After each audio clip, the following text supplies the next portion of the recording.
Bueno, aquí estamos. 3 minutos pasaron de las 8 de la mañana, frío, ¿no, Jessy? Sí, 1 grado nada más tenemos de temperatura. Vamos a llegar a 16 hoy, dice el Servicio Meteorológico Nacional. Bueno, igualmente con 16 grados no va a ser un día así. Uy, cuánto calorcito, ¿eh? No, bien fresquito. Bien fresquito. Sí, a pesar del sol. Bueno, vamos a conversar un ratito con Marcelo Molina, un amigo de la casa, ex juez de familia, juez de la Cámara Civil y Comercial. Marcelo, buen día, ¿cómo estás? Buen día, Daniel, ¿cómo andás? Muy bien. ¿Sabes qué? Estaba repasando esta semana. Mirá lo que son las cosas del destino. La última vez que hablamos con vos fue el 30 de mayo del año pasado. Hoy es 30 de mayo vuelta. O el 31 fue una cosa así. La verdad que me sorprendió cuando reparaba en eso. Digo, mirá qué cosa, ni que lo hubiese buscado. ¿Y sabés qué pregunta te hice el año pasado? ¿Cuál fue la primera? Sí. ¿Cómo llevas la vida con esta cuarentena? Ahora te lo pregunto un año después. Bien, la primera cosa que se me ocurre pensar, como yo soy criado en el barrio de Refinería, es que hay que jugar al 315 o una cosa por el estilo. Sí, 30 de mayo, 305, 315, algo hay que hacer con eso. Ah, bueno. Con ese número. Bueno, si lo jugás, escuchá, si lo llegás a jugar y ganar, nos avisás, ¿eh? Ah, bueno, eso ya pasa por otro lado. En general nunca se gana con esas cosas. Mirá, la cuarentena...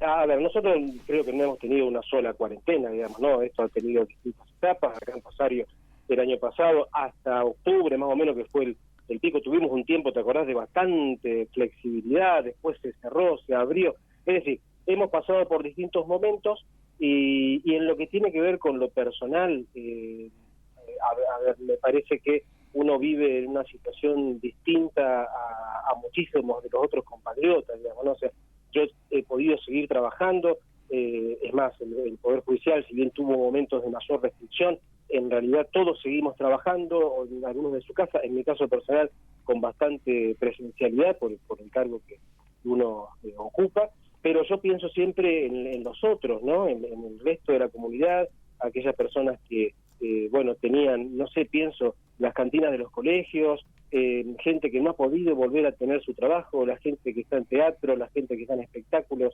en ese tipo de gente uno piensa, si hay otro que realmente la ha estado pasando peor, y bueno, más allá de las asistencias que hayan recibido, digamos, ¿no? O sea, en la realidad la gente quiere un trabajo, y se comprende también, no estoy diciendo con esto que la restricción esté mal ni nada por el estilo, entiéndase bien lo que digo, ¿no? Sí, sino sí. que realmente estamos en una situación crítica en la cual, en mi caso personal, bueno, yo la he zafado bastante, a pesar de que me contagié y me enteré por los anticuerpos, digamos, porque nunca tuve síntomas. Bien. Nunca tuve síntomas. O sea, en mi trabajo somos 9 en el juzgado, en la sala, se habían contagiado todos, y bueno, me hice todas las cuarentenas habidas y por haber, y después en algún momento dije, me voy a hacer los anticuerpos, a ver si yo tuve, y sí, había tenido. Pero bueno, por eso digo, me parece a mí que esto ha afectado y bueno, las consecuencias van a ser a futuro muy tangibles, ¿no? Marcelo, la semana pasada creo que fue yendo al tema de las adopciones. Leíamos que una familia transitoria, vos corregime los términos porque por ahí me equivoco. Trato de decirlo de la manera que lo decimos en el barrio, ¿no? Bueno, una familia transitoria tenía a su guarda 3 chicos, pasó un tiempo determinado y esta familia pidió una adopción permanente y después de mucho tiempo un juez dijo que sí. ¿Podés explicar cómo funciona este tema, familia transitoria, familia en la que la criatura después va a poder vivir, familia originaria? Mira, la terminología en Santa Fe es familia solidaria, en otras provincias es familia de acogimiento, pero el concepto que vos diste es exacto, es familia transitoria, es decir, la cosa funciona así. En general, las adopciones empiezan, o por lo menos un proceso eventual de adopción, comienza cuando el Estado descubre, denota, detecta que un niño, una niña, un grupo de hermanos está siendo sometido a gravísimas vulneraciones de derechos. Y cuando te digo gravísimas, son gravísimas en serio.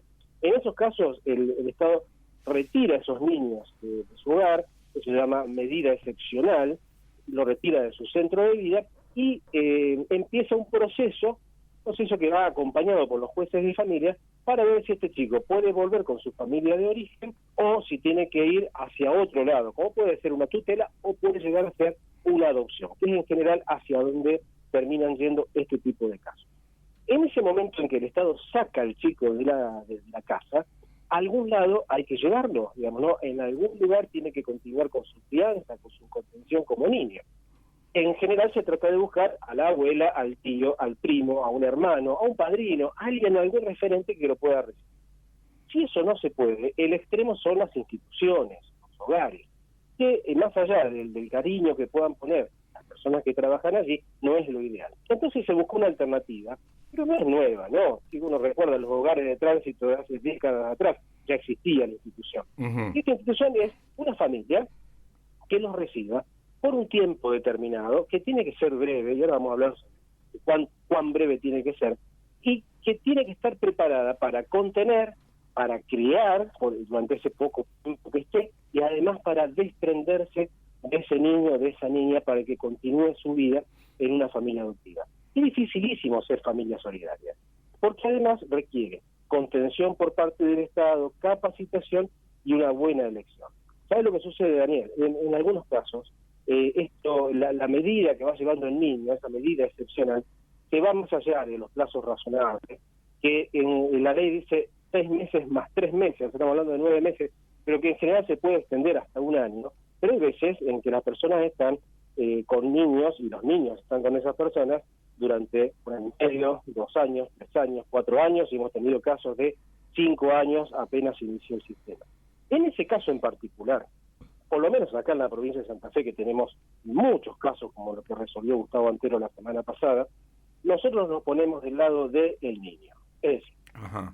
el superior interés de Jonathan, el superior interés de Juan, el superior interés de Luna, de Selena, es del superior interés de ese niño. Si ese niño trazó un vínculo filiatorio con la familia, más allá de lo que la familia haya querido, o más allá de lo que la familia haya intentado, si nosotros detectamos, y es solicitado, ¿no?, que se ha trazado ese vínculo, lo que ha hecho el juez Antelo, y hemos hecho muchos antes también, es decir, señores, acá hay un vínculo, padre, hijo, madre, hijo, que va más allá de lo que el Código Civil y Comercial dice.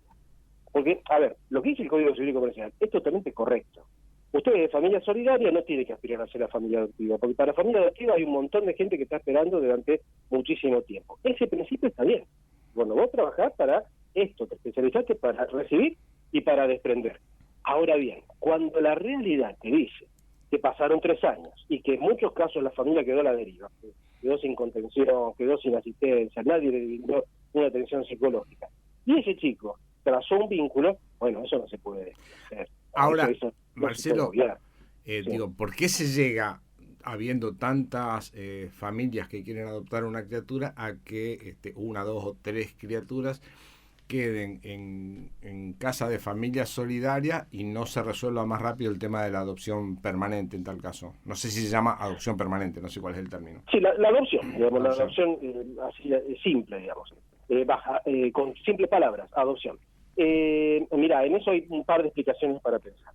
Una, en algunos casos, y suele suceder, es muy difícil que colocar a algunos chicos en el sistema de adopción. Por eso a veces habrás visto pedidos que salen los jueces a decir, mire, tengo esta situación, porque por más que se piense de que hay mucha gente que quiere adoptar, no es que haya mucha gente que quiere adoptar a todos.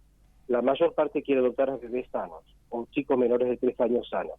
Cuando vos tenés grupos de hermanos de 3, 4 hermanos, cuando tenés chicos con discapacidad mental, con desnutrición, que han sido violados en su infancia, que han tenido una historia muy densa, muchas veces es muy difícil conseguir personas que los quieran adoptar.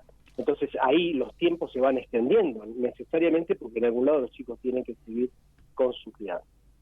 En otros casos, bueno, hay ineficacia, ¿no? En otros casos hay pericia, hay gente que deja pasar los tiempos y no se da cuenta, jueces que no controlan, o sea, pueden pasar un montón de cosas en un caso, en una situación que lleven a alongar ese procedimiento.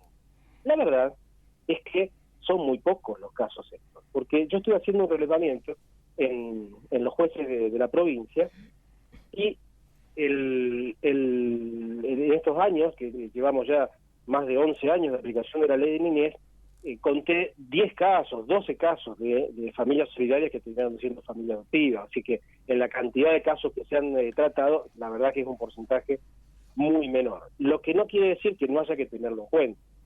Ahora, Marcelo, explícame bien cómo juega en esta historia la familia original, ¿no?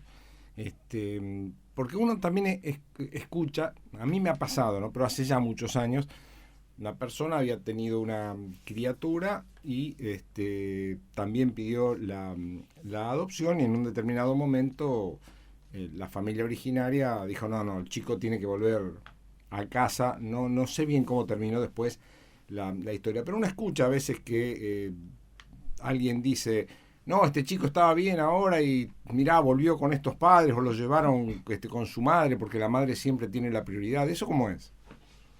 A ver, la cosa es así, todos nosotros, cuando éramos chicos, nuestros hijos, todos tenemos derecho a ser criados por nuestra familia de origen, es decir, criados por nuestros progenitores, si no están ellos, por nuestros abuelos. Y esa es la prioridad que todo chico tiene, y creo que en ese punto hay una coincidencia. El problema está cuando esos progenitores, esa familia, es vulneradora grave de derechos. Y reitero, mira, Daniel, una de las cosas más difíciles que puede pasarle a una persona que no está acostumbrada al fuero de familia es leer el expediente que viene de la Dirección de Niños. Te aseguro que más de uno no puede pasar de la cuarta o quinta hoja del expediente, porque hay situaciones que son terribles de cosas que suceden con los chicos, y esto lo podés encontrar en la clase social que quieras buscar, porque muchas veces se termina estigmatizando. Sí, todos hay toda una creencia, esto pasa en determinado lugar, en otro no. Sí, y no es cierto eso. Lo que sí es cierto es que la mayor cantidad de medidas se adoptan en los sectores más marginales y no en los más acomodados. Eso también es una cosa que debe llevar a la reflexión a todos los que formamos parte de este sistema. ¿Y eso por qué? Y mira, yo te digo esto, en una oportunidad te doy un ejemplo para que quede bien gráficamente establecido. En una oportunidad tuvimos una charla con un conjunto de personas muy interesadas en esto, porque en general también es medio espasmódico esto, ¿no? Hay veces que esto concita mucho interés. Entonces una persona de las que estaba en la reunión me dice, mirá, yo lo que creo que habría que hacer es ir por la calle y a todo chico que esté vendiendo estampitas o que esté pidiendo o que esté juntando, habría que llevarlos y colocarlos en un lugar y después darlos en adopción, una cosa así muy... Entonces en un momento le dije, bueno, sí, genial, pero entonces empecemos con los adolescentes, que no estamos hablando de pandemia, ¿no? Los adolescentes, que un sábado a la noche encontremos alcoholizados o drogados en cualquier boliche de los más de moda de la ciudad. Esta persona me contestó, bueno, pues esos chicos tienen familia. ¡Apa! Claro. En realidad, ¿saben dónde está el problema? En la discriminación y en muchos casos el racismo que tenemos en la sociedad. O sea, ahí está el problema que nosotros tenemos respecto de cómo interpretamos la situación de un chico que está vendiendo estampitas como de un chico que está descontenido, ¿sí?, al respecto del otro que está drogado en el medio de la calle. O sea, allá no hay descontención y así hay descontención, cuando en realidad quizá el que está vendiendo estampitas esté más contenido que el otro. Porque la vulnerabilidad en ese caso particular es la pobreza, ¿no? La vulneración de derechos de ese pibe pasa por la pobreza, más allá de que en casos particulares, obviamente, también hay vulneración clarísima, y no por nada se adoptan las medidas excepcionales, ¿no? O sea, no es que se van adoptando medidas excepcionales. Yo nunca vi una, como juez de familia, nunca vi una que no estuviera justificada de esas medidas. Ahora, vos sabés que bueno, uno ahora, por ejemplo, y duele verlo, pero digo, yo lo veo desde dos costados esto, ¿no? Aún en estos tiempos de pandemia uno ha comenzado a ver por la calle un montón de gente que a lo mejor antes no veía, juntando cartones. Yo estoy presuponiendo siempre que esa gente se cayó del último escalón social, es gente que tiene su casa y necesita un trabajo, y el trabajo que ha encontrado es el recoger cartones y venderlo, porque de hecho es gente que en los contenedores no está buscando cualquier cosa, no se lleva una estufa rota para arreglarla, una olla para cocinar, esas cosas yo presupongo las tienen, y lo que están buscando son cartones para vender, un trabajo. Pero muchos se los ve al señor, a la señora y a los chiquitos, ¿no?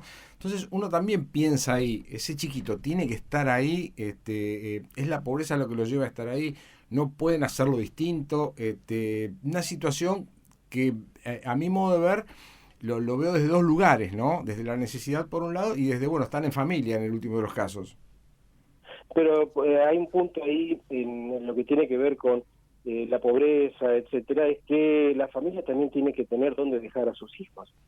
Y en realidad están todos juntos porque están haciendo, a ver, yo lo pienso, no quiero comparar, yo soy hijo de almaceneros acá en Rosario, pero mi mamá es hija de una familia rural, de la década del 30 en Santa Fe, y eran 11 más de 2 abuelos, y todos trabajaban en el campo, desde que eran muy chiquititos, e iban todos juntos, todas las familias juntas. Acá esto está pasando algo similar, en unas condiciones muy distintas de las que se vivían hace 80 años atrás, obviamente, pero también es una familia que trabaja todas juntas. Lo que sucede es que lo vemos en la calle, pero también, a ver, tenemos un montón de gente que los hijos trabajan con ellos, con la familia, dentro de la casa, colaborando en un kiosco, colaborando bueno, en mi caso particular, cuando era pequeño, acá en el almacén de mi abuelo Pepe y de mi familia, cuando éramos chicos, siempre colaborábamos con todo. Lo que sucede es que en esos casos lo estamos viendo en la calle y en una situación en donde, según las estadísticas que se publicaron hace poquito, el 50% de nuestros niños están por debajo de la línea de la pobreza. Entonces, también hay que comprender cómo funciona la familia que se encuentra situada en ese marco, y bueno, y en vez de dejar a los chicos en la casa, van todos juntos haciendo eso. Que no son todos, hay de todo, por supuesto, ¿no? Pero uno ve a esa gente que está trabajando, que está buscando cartón, que se está llevando, que no está... Y es más, hasta ahora se los ve con un mayor grado de vos viste que, bueno, con algunos carros, con alguna situación. También hay otros casos de chicos que pasan pidiendo, ¿no? Tiene algo para dar, tocándote el timbre de la casa.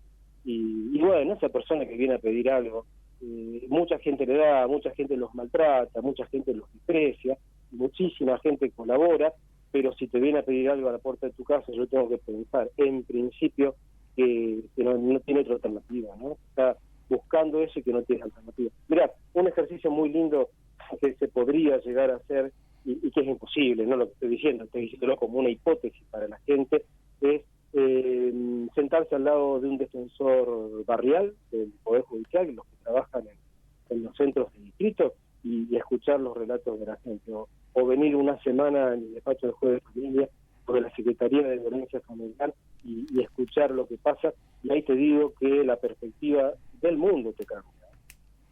Ver, coincidiendo con esto, sin entrar en lo judicial, recorrer solamente la Secretaría de Economía Social de la Municipalidad de Rosario, quedarse una horita, como vos decís, sentado ahí, cambia también una perspectiva, porque, bueno, desde algún lugar es más fácil hablar que desde otro, y esto claro. También me ha tocado ir varias veces, y es cierto que la perspectiva es absolutamente distinta, y además, como vos decís, también uno tiende a, cuando viene la criatura con un sobrecito para venderte, echarle la culpa a la madre. Mirá esta hija de que manda a los chicos a venderte. Más allá de que pueda existir esto que vos decís, ¿no? La pobreza pega distinto en cuanto a la vulnerabilidad de los chicos. Y sí, por supuesto, porque además la brecha sigue siendo cada vez mayor en posibilidades. Muchas veces cuando se habla ahora de la suspensión de las clases y las clases virtuales, la verdad es cierto, por más que haya potencialmente conectividad en muchos lugares, hay mucha gente que no puede acceder a esa conectividad. Entonces estamos poniendo siempre una brecha enorme, hasta en la misma posibilidad de progreso social como es la educación, ¿no? Sí. O sea, la verdad que nosotros muchas veces aquí somos tan críticos respecto a nuestro propio país que no nos damos cuenta, algunas instituciones que tenemos, que las trabajaron nuestros abuelos y nuestros bisabuelos, como es la posibilidad de la educación gratuita.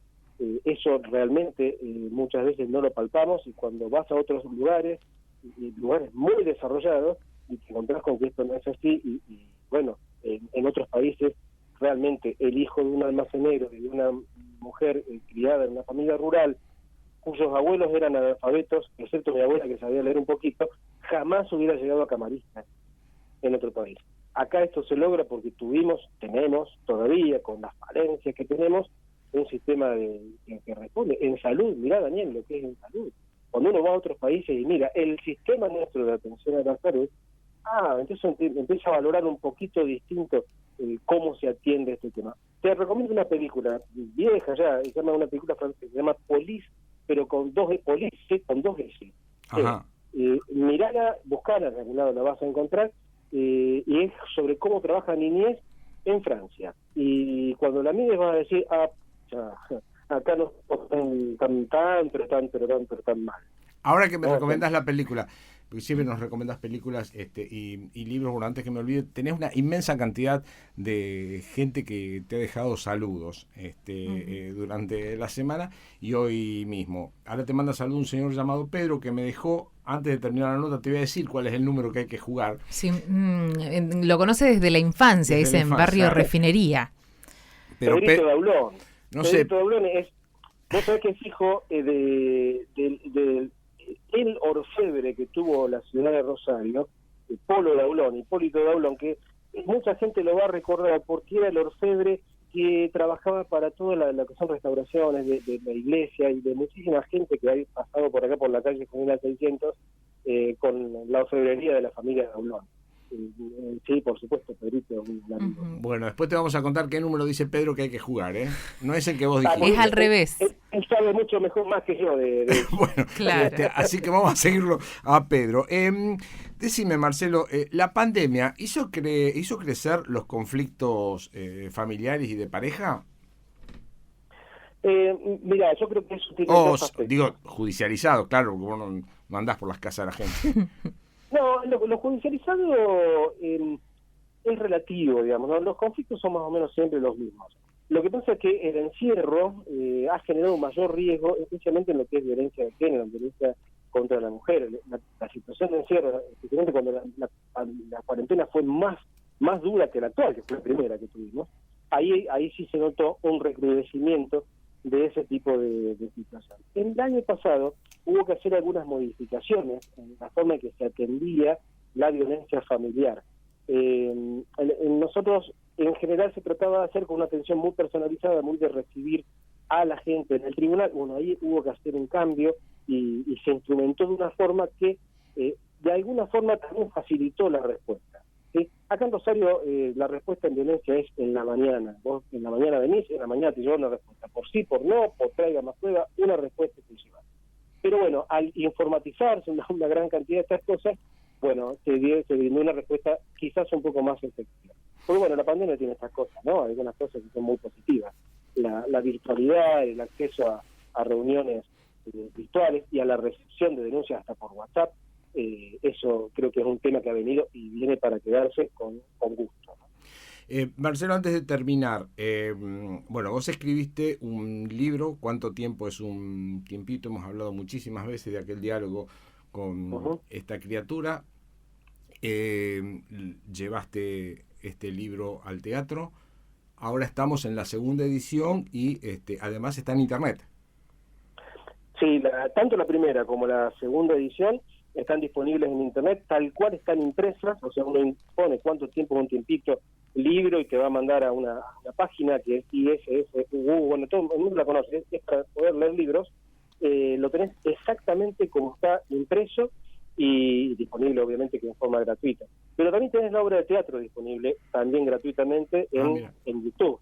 También ponés cuánto tiempo, un tiempito en YouTube y te va a aparecer la obra de teatro y la participación mía en TEDx en el anfiteatro en el año 2019. Todo eso está disponible. Y vos sabés que Cuánto tiempo, un tiempito en realidad es un proyecto pedagógico que hemos salido presencialmente en múltiples ciudades del país y también por internet. Hemos salido últimamente hasta en un congreso interamericano de niñez, pero lo continuamos. Te mando una primicia, si la querés, sí, que esta semana estamos terminando, en realidad lo estoy terminando de escribir, pero a mí siempre me gusta laburar con equipos de jóvenes, especialmente de abogados, un libro que está destinado a explicar en términos sencillos, en términos de el café, o para tomar mate con unos bizcochitos, el derecho de familia, de la niñez, de la salud mental y de la violencia. qué explicado bueno. en términos como para tomar un café juntos, así como estamos hablando ahora, en esos términos. Qué Así bueno. que bueno, Qué bueno. apenas lo tengamos, lo publicaremos y lo pondremos también con acceso para todo el mundo. Qué bueno, bueno, felicitaciones, Marcelo. Bueno, gracias por este ratito con nosotros. Para nosotros es siempre un gusto, insisto, en la semana, cuando anunciamos que íbamos a estar con vos, muchísimos fueron los llamados que te llegaron. Jessica te dice qué número dice Pedro que Sí. hay que jugar. Porque Pedro nos dice que primero se juega el mes y después el día. Entonces el número es 530 el que hay que jugar. Bueno, perfecto, 531, porque ahí no sabemos bien cuándo es. Jugá los dos por las dudas. Marcelo, un abrazo enorme. Gracias por haber estado. Gracias, Daniel. Saludos a todos. Bueno, Saludos. muy amable. Bien, Marcelo Molina, juez de la Cámara Civil y Comercial, juez de familia, estuvo aquí en Todavía no es tarde.